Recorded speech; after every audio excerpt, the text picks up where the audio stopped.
Kawasaki has announced the 2026 KLE500 ABS, further adding to models powered by its 451 cubic centimeters parallel twin. Kawasaki's original KLE500 was a key player in the 1990s European bubble of rally-inspired bikes alongside concurrent generations of the Honda Transalp and Yamaha Ténéré, and with those names seeing a resurgence in recent years as customers shift toward smaller, lighter adventure models. The KLE is making a welcome return to the EU and its first appearance to the US for 2026. It's a model Kawasaki has been teasing for a year now, having given a first, disguised glimpse of the new machine at the EICMA show last November.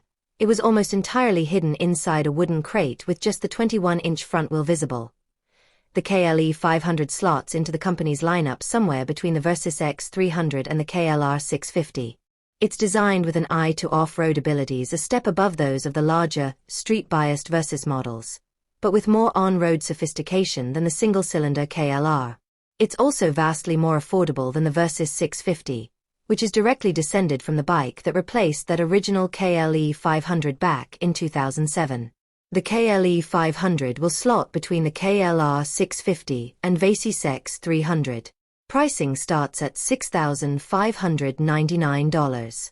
The name might be the same, but the 2026 KLE500 isn't simply a revival of that old, 1991 to 2007 machine.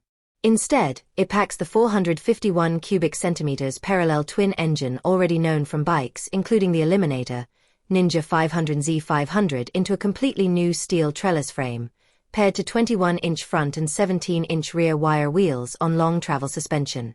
Instead of vying with the likes of the Ténéré and Transalp, it's heading into competition against KFMoto's Ibex 450, which comes closest to the KLE500 in terms of performance, specs, and price. With an MSRP of $6,599 for the base model, the Kawasaki is only a single Benjamin more than the Ibex 450, $6,499. With a similar parallel twin engine format just 2 cubic centimeters larger than the KFMoto's 499 cubic centimeters motor.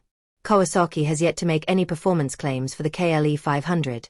In other models, the same 451 cubic centimeters twin makes a claimed 51 horsepower at 10,000 revolutions per minute, and while the adventure model might have a more moderate tune, it's still well placed to outperform the 44 horsepower claimed from the Ibex.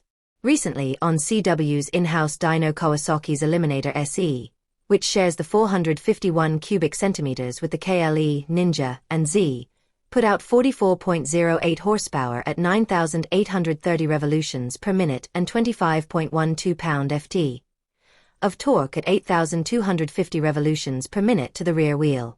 For comparison, the Ibex produced 37.1 horsepower at 8,920 revolutions per minute and 27.1 pound-ft of torque at 5,490 revolutions per minute.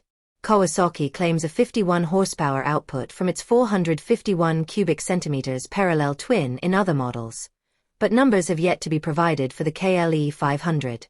Like the rest of Kawasaki's 451 cubic centimeters twins, the KLE500 pairs a 70mm bore with a 58.6mm stroke, less over square dimensions than the 72mm x 55.2mm of the Ibex 450, and unequal length intake funnels that help give a smooth torque delivery throughout the rev range.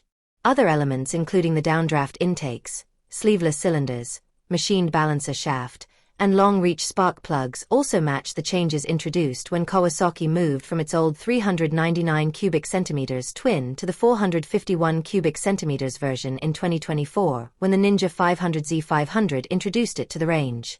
The engine might be familiar, but the KLE500's trellis frame is purpose-made for the new bike. Kawasaki says that the chassis weighs only 41.8 pounds. And features geometry that's focused on road and trail use rather than being derived from motocross bikes, although we're still waiting on final details of the rake, trail, and wheelbase. The engine is a stressed chassis member, keeping weight down, and there's a die-cast aluminum swing arm mounting plate holding the simple, square-section swing arm. Kawasaki's KLE500 has a steel trellis frame that utilizes the engine as a stressed member. Behind that screen there's an LCD instrument panel that includes smartphone connectivity that allows the usual call and email notifications on the dash, and also lets you log rides and bike data on your phone via Kawasaki's Radiology app. Step up to the SE model, with an MSRP of $7,499, and the LCD dash is swapped out for a 4.3-inch color TFT, while other SE elements include a taller screen, a larger skid plate, metal-reinforced handguards and LED turn signals. As ever, buying the bike is just the first step, and Kawasaki will be happy to lighten your wallet in return for an array of optional extras including, among other things, panniers and a top case, passenger grab rails, heated grips, a low seat, extra protection components, a center stand and auxiliary lights.